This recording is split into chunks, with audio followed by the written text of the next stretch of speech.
Nasa signal number 3 na ang buong Bicol Region. Sa Camarines Sur, maaga ring pinalikas ang mga residente sa mga lugar na delikado sa baha at landslide. Pero sa kabila ng mga babala, pumalaot pa rin ang ilang mangingisda. Live mula sa Pili sa Camarines Sur, may report si Chino Gaston. Chino?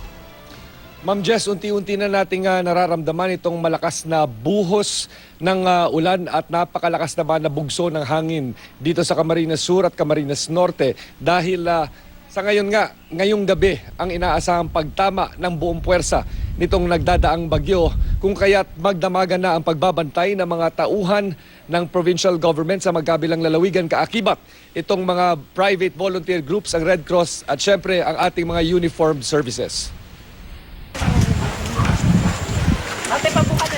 Sa bayan ng Buhi, simula pa kaninang umaga, pinalikas na ang mga residente sa 4 na barangay malapit sa Lake Buhi. Kabilang sa mga tinulungang makalikas, ang kapapanganak lang na si Rebecca Roldan. Para po safe at para maiwasan ng aksidente. Ako, nakikiusap talaga ako sa lahat ng kababayan ko na kung saan kung pwede na lumikas na doon sa lalong-lalo na doon sa mga low-lying barangays, yung mga critical areas. Sa kabila naman ng babala, may ilang mangingisda pa ring pumalaot. May mga floating house din sa gitna ng lawa na may mga tao pa sa loob. Ilang bata rin ang naglalaro pa sa bangka.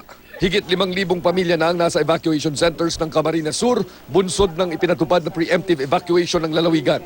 Karamihan ng evacuees nasa danger zones at nahaharap sa panganib ng landslide, storm surge at pagbaha. Higit 500 barangay sa Camarines Sur ang nasa mga nasabing danger zones. Nakaantabay na ang mga quick response teams ng lalawigan at magdamag magbabantay sa pananalasa ng bagyo. Panawagan ng PDR-MMO ng lalawigan sa mga residente sa danger zones, lumikas na at sumunod sa mga opisyal ng barangay na binigyan ng kautosang magpatupad ng evacuation bago kumagat ang dilim. Kami yung pinaghahandaan, may paglatag lang ng dilim. Ang order sa amin ng gobernador, paglatag ng dilim, wala na sa mga danger side yung lahat ng tao. Sa Camarines Norte naman, pabugso-bugso ang ulan mula kaninang umaga, katambal ang malalaking alon sa dalampasigan. Umaasa ang Provincial Risk Reduction and Management Office ng Camarines Norte na malakas na ulan at hindi hangin ang tatama sa kanilang lugar. Nakaalerto na raw ang mga tauhan ng lalawigan, AFP, Red Cross at maging mga kontraktor ng ginagawang South Road sakaling magdulot ng landslides ang pag-uulan. Yung ulan dito ang isang tinitingnan namin na kung saan ditong South Road magkakaroon. Ito kasi yung madalas nagkakaroon ng landslide and may assurance naman ng Public Works na meron silang mga team, may mga heavy equipment sila in place na din sa mga area. Jessica, sa kabutihang palad ay wala pa tayong natatanggap na impormasyon kaugnay sa mga kababayan nating nasawi dahil sa pananalasa at pagdaan ng bagyo dito sa dalawang lalawigan. Ibig sabihin Camarines Sur at Camarines Norte. Bagamat may nakuha na rin tayong impormasyon na at least sa ilang bahagi ng Camarines Sur ay nakaranas na ng maliliit na landslide na ating titingnan bukas at i-inspeksyonin na rin, no? Kakibat nitong mga o kasama nitong mga tauhan ng provincial government. Ang tiyak lang dito ngayon, Jessica, ay patuloy ang pagdami nitong ating mga kababayan sa mga evacuation centers sa dalawang lalawigan. Jessica. At Chino, ang dapat daw asahan hindi lang malakas na hangin, pati yung malaki na volume din ng ulan.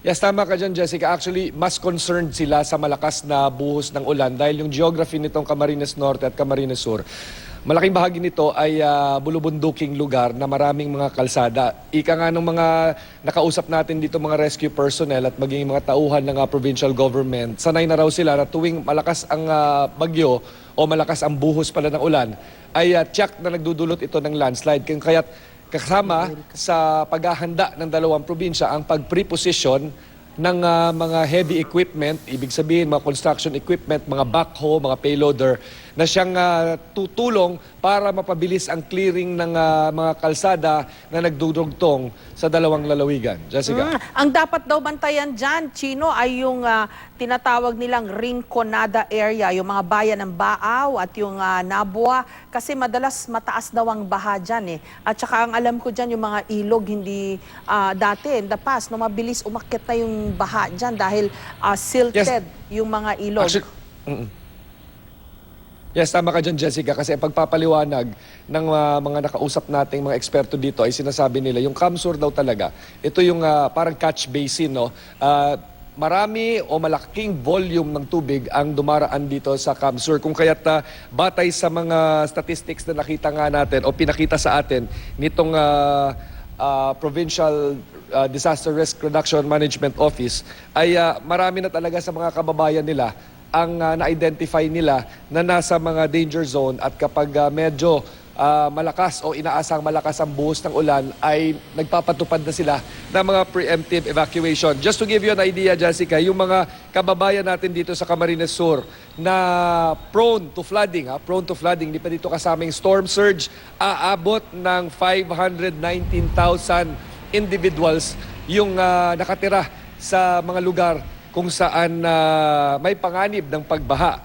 Meron namang mga kababayan natin na prone naman sa landslide, aabot naman ito ng 87,000. At yung sa storm surge, ibig sabihin ito yung mga kababayan nating nakatira sa coastal areas, aabot naman ng 270,000 at 458 individuals ang nakatira sa tinatawag o yung itinuturing na danger zones dahil maaring tamaan ng storm surge. So aabot ito ng 68,000 families along the coastlines na maaring tamaan ng storm surge ngayong dumadaan ang bagyo. Jessica. Ngayon ang dapat paghandaan kasi yung dadaanan pala ng bagyo at yung mga vulnerable areas are also the heavily populated areas. Maraming salamat sa iyo at ingat kayo dyan sa Camarines Sur, Chino Gaston.